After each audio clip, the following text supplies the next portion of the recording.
What's up, guys? So I've gotten a lot of requests asking me to explain how to build a Sure2Win Blitz team. Well, today we're going to discuss just that. Before we get into the specifics, it's very important that you understand these disclaimers. Disclaimer time! Number 1. No team wins 100% of the time. Any team can fall victim to bad RNG. I'd bet my left testicle that at least one person will leave a comment that more or less says, "I just used that team you recommended and I lost. This video is garbage." Sure to win just means as sure of a bet as you can make.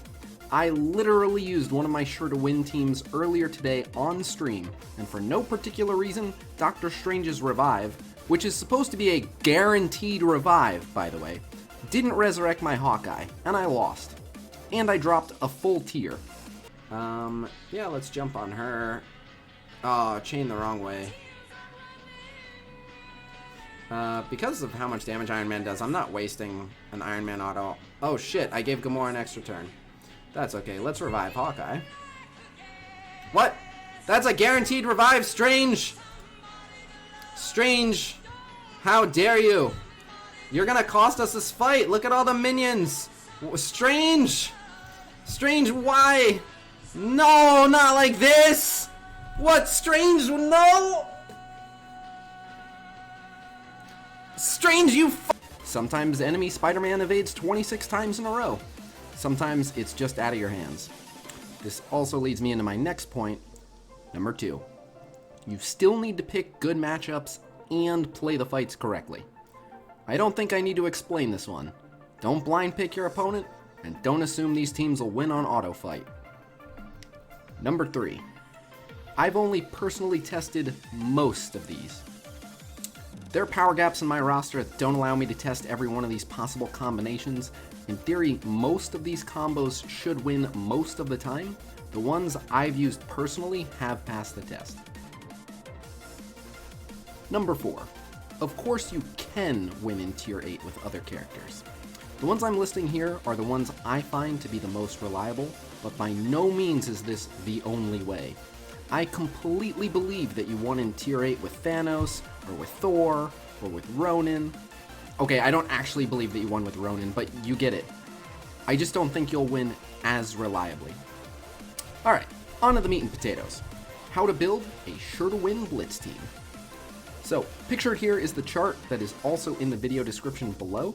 I've actually removed the background to improve readability, and I added Rocket to the early burst damage section at the advice of a Reddit user, AnnonTheMoose, who was absolutely right. It was just an oversight in my original draft. So, I need to make one thing very clear, because it was causing a lot of confusion.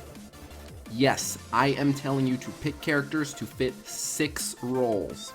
And yes, I know you can only have 5 people on a team. This was very intentional.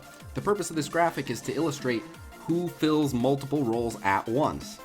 Captain America, for example, provides team-wide defense buff and also enemy buff purge. Yondu actually satisfies 3 roles at once. So yes, account for all 6 recommended roles and make sure at least one person on your team can double dip. You'll notice my arena team, which is Captain America, Quake, Black Widow, Yondu, and Doctor Strange, actually satisfies 10 roles with only 5 people. Alright, now I want to talk about the rules listed off to the side. Rule number 1, try to keep the power gap between your strongest and weakest character under 2,000. So this is a general rule. It is possible to win without adhering to it, but only if you understand how it works. So the enemy team power is usually very consistent and tends to be a certain percentage more than your average. What this means is if you have a team power of 50,000 and your opponent in Tier 8, they'll usually be around 60k average in that particular instance. Now, your opponent will be fairly consistent, so 60,000 divided by 5, roughly 12k per opponent. Now, if your 50k team looks like this, a 5k, a 6k, a 10k, a 10k, and a 19k, you're in for a rough time.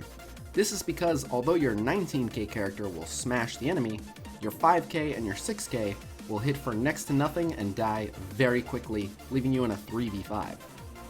There are some instances where you can use low power characters without them being too much of a liability, but it's best to just follow the rule. If you want to experiment with breaking the rule, you generally want your weaklings to be tanks that can still take a hit, ideally with a defense up active. That said, there is an extreme version of breaking this rule that is great for guaranteeing a win, although the point return on it is crap. It goes like this. You run 4 super weaklings. I'm talking like 300 power on each. And then you run 1 massive Punisher at, let's say, 15k. Now that team power is like 16.2k, so the enemy team power is going to be around 19k in tier 8, so the enemies will be about 3.8k each. Punisher uses his big AoE on turn 1 and insta-kills all 5 enemies. You win. So again, the point return on this is terrible, but it is a way to guarantee a win if you need to, and it's actually probably the best exception to this rule. Rule number 2. Try to keep all characters' gear tier and abilities within 1 to 2 levels. So this rule is here for the same reason as the previous rule. Gear tier and ability levels cause huge spikes in power, so if you have a character with ability levels 3 to 4 higher, and it makes them fall in the same power range as other characters with lower level abilities, odds are good that their actual health and armor stats are actually much lower, and they'll die really quickly. Training abilities inflates power a lot, but only some abilities actually make the character way stronger. Like this one, which honestly barely helps.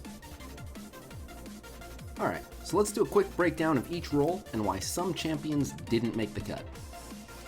Starting off, pick 2, enemy buff purge. So, Shield Operative purges 1 buff with each basic attack. Elektra's middle ability can purge 1 to 2 buffs on starting turn 1. Jessica Jones has a powerful purge on her turn 1 ult that can even clear Thanos' taunt. Hand Archer also has a powerful AoE purge, removing 1 buff from all enemies. Quake's middle ability, along with Captain America's ult, both purge 2 buffs from up to 3 enemies on turn 1. Hawkeye purges 3 buffs from up to 3 enemies on turn 1, and even more if there are summon minions. Side note, Hawkeye's purge ignores evade. Black Widow purges and steals all buffs on an enemy with her basic attack. A couple exceptions to hers, she can't remove or steal taunt.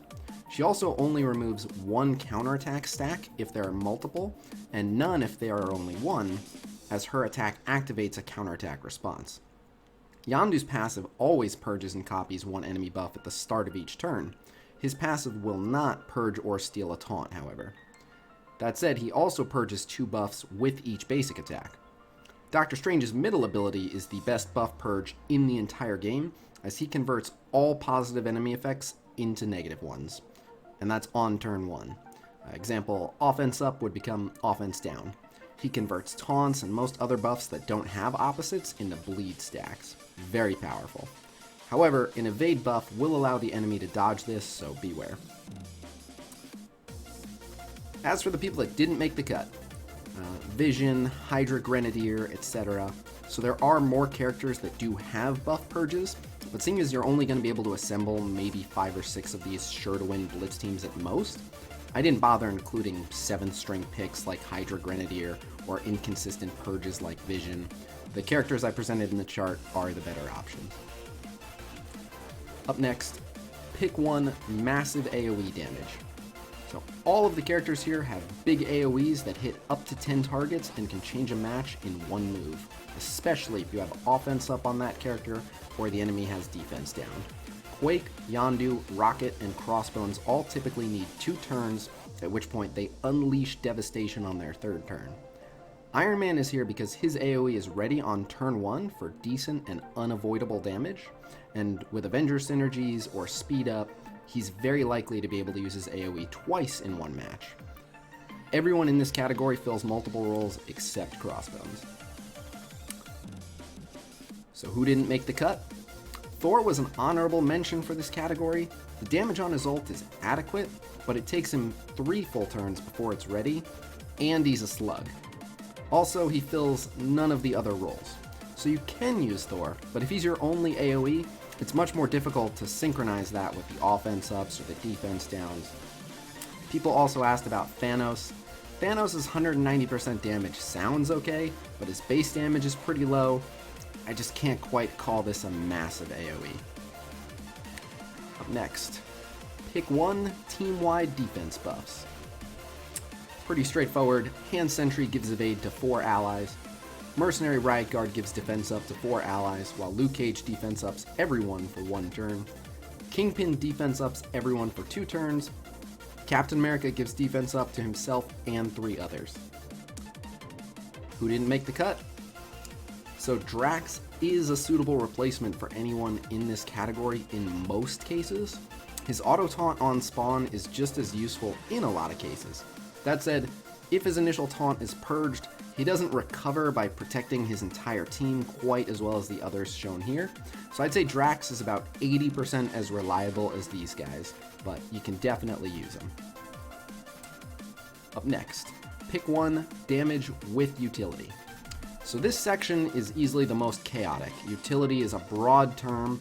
In general, I was looking for someone who enhanced most of, if not their entire team, with either speed ups or offense ups or summons or counterattack stacks, defense downs, etc. So let's get into it. Merc Lieutenant gives everyone offense up and 4 people speed up. Kingpin gives everyone offense up as well as defense up, and he summons disposable tanks, and he generates a lot of assists, especially with multiple villains on the team. Nobu summons additional damage minions, as well as minions that can AoE purge. He also gives 1 or 2 counter stacks to all allies. Spider-Man applies defense down to 2 to 4 enemies, which is big, and he has a targeted stun. Doctor Strange applies offense down with every single basic attack, and he converts all positive effects to negative effects. He can also revive a dead ally at 40% health.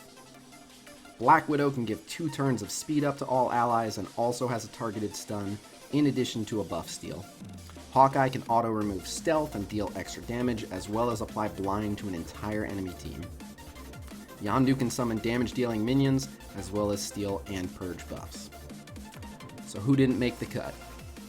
Someone mentioned Korath, who technically has damage and utility, but his utility is limited to 1 target at a time with his heal block and ability block, so I found it insufficient for this section, but he is on this chart for his early burst damage. Someone also mentioned Quake, and while she does provide a ton of utility, outside of her 1 big AoE, I don't find her actual damage to be sufficient to really fill this role either. And finally, pick one early burst damage. Rocket Raccoon, Winter Soldier, Gamora, Daredevil, Korath, Kree Reaper, Mercenary Sniper, and Bullseye all have very high damage abilities ready on turn 1. Iron Man just slipped into this category because he has very high base damage, and his basic does a whopping 280%. That said, he's actually the low performer for this particular function, but often it's enough. Gamora has a chance to open with 3 basic attacks, which is phenomenal, but she can also open with just 1. That said, she's still here because her ult is ready on turn 2, and because she's insanely fast, she's often able to use it early enough to achieve the same results. So who didn't make the cut? Elektra just barely missed the cut here. Her high damage ult does terrific damage, but she needs to wait until turn 3 to use it, so it doesn't quite accomplish that early pick. Other minions come close, like Hand Blade Master and Kree Cyborg, but as I mentioned earlier, you'll only be able to build so many of these Blitz teams, so I just included the top 8 or so. Alright, that covers pretty much everything, so hopefully you can take these tips along with the ones in my Blitz Pro Tips video and score yourself some good loot. I just want to say thank you to everyone who's been so supportive of the channel. The amount of support my Marvel Strike Force videos have gotten is absolutely incredible. I'm working hard to try to support myself as a full-time content creator, including a Marvel Strike Force live stream that I do every single day at 1 p.m. Pacific time over at twitch.tv/Khasino. So stop by if you can make it, and I try to answer every possible question that I can. Also, if you have Amazon Prime, you can actually subscribe to my Twitch channel completely for free. That's right, you can just tell Amazon to give me money. To do that, you just make a Twitch account, which genuinely takes 3 seconds. You don't even verify the email. And you bind your Amazon Prime to the Twitch account, which gives you Twitch Prime. Then you go to my channel and you use your free sub, and I get a couple bucks. So if you do decide to go ahead and do that, thank you very much. Either way, Thanks again, and until next time, remember, friends don't let friends use Ronin. Peace!